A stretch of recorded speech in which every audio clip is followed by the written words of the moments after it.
పెట్టారు కాబట్టి supreme court judgement విషయంలో ప్రొఫెసర్ వినోద్ కుమార్ గారు, తర్వాత అదేవిధంగా ఇప్పుడు మాట్లాడిన వారి పేరు, లాయర్ గారి పేరు ఉపేంద్రరావు గారు మాట్లాడారు.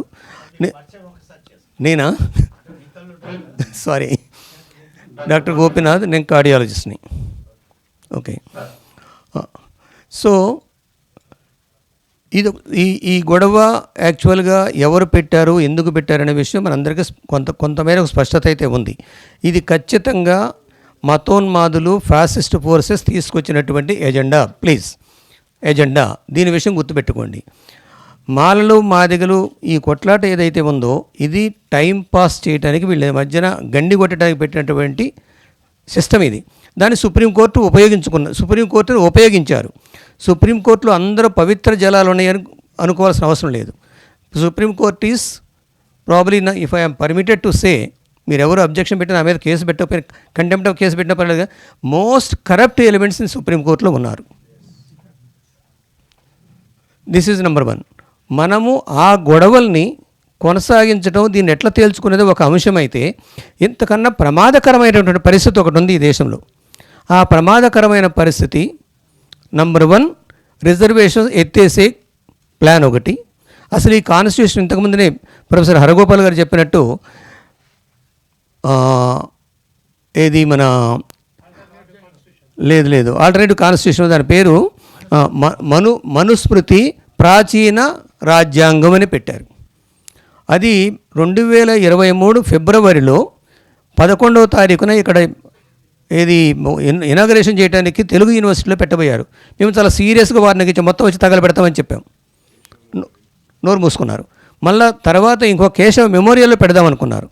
కాబట్టి రాబోయే ఈ రాజ్యాంగం గురించి మనం మాట్లాడుతున్నాం. ఈ రాజ్యాంగం కన్నా ప్రమాదకరమైన రాజ్యాంగాన్ని తీసుకురావడానికి వాళ్ళు ప్లాన్ చేస్తున్నారన్న విషయం గుర్తుపెట్టుకోండి. The second point I want to tell you is, they want to concentrate in south India. South ఇండియాని ఆక్రమిద్దామని ప్లాన్ చేస్తున్నారు. ఇది ఎవరి ద్వారా చేద్దామనేది మొన్న మాట్లాడినటువంటి కొంతమంది ఒకతను డాక్యుమెంట్ కూడా రాసిచ్చాడు. నేను ఆ పేరు చెప్పను.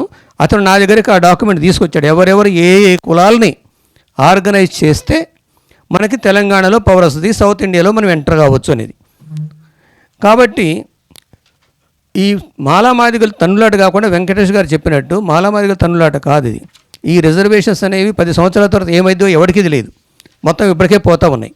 దీని మీద కన్నా ఇంకా కొంచెం భవిష్యత్తులో కూడా పిల్లల గురించి ఆలోచించాల్సిన అవసరం ఉందని చెప్పేసి నేను ఫీల్ అవుతున్నాను.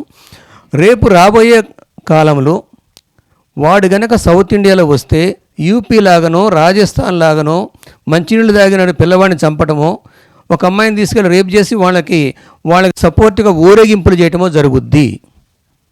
కాబట్టి ఈ విషయాన్ని, ఈ డేంజర్ని మీరందరూ కూడా గుర్తుపెట్టుకోవాలని చెప్పేసి, మనలో ఉన్నటువంటి ఈ చిన్న సమస్య గురించి సావధానంగా పరిష్కరించడానికి మేధావులైనటువంటి కొంతమంది, అంటే డెమోక్రటిక్గా ఉండేవాళ్ళు, కేవలం బీసీలు ఎస్సీలు అనట్లేదు, డెమోక్రటిక్గా ఉండేవాళ్ళు, ప్రొఫెసర్ హరగోపాల్ గారు, లేకుంటే మన ఎవరు ఐలయ్య గారు, కంచేలయ్య గారు, ఇంకా ఇలాంటి వాళ్ళు చాలామంది ఉన్నారు, వినోద్ కుమార్ ఉన్నాడు.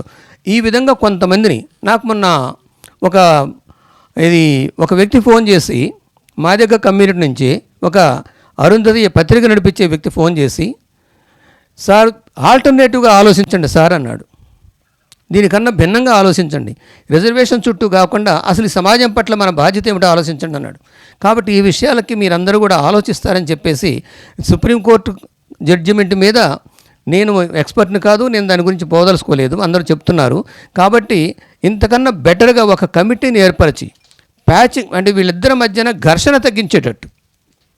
ఎందుకంటే ఒక తాంబూలాలు ఇచ్చే తన్నుకు చావండి అనేటువంటి ఒక స్టేట్మెంట్ ఒకటి ఉంది గురజాడ అప్పారావు గారిది. సో వాడు తాంబూలాలు ఇచ్చాడు, తన్నుకు చేస్తున్నాం మనం.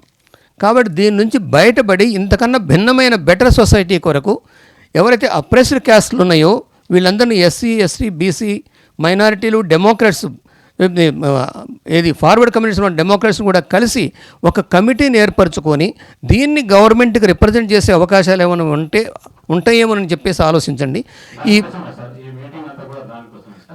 సో దాన్ని ఆలోచించండి. అలాంటి కమిటీ ఏర్పరిచే దాంట్లో కొంచెం జాగ్రత్తగా సెలెక్ట్ చేయండి. ఒక యూనిఫామ్ వాయిస్ పోవాలి. ఓకే, జై భీమ్, థ్యాంక్ యూ.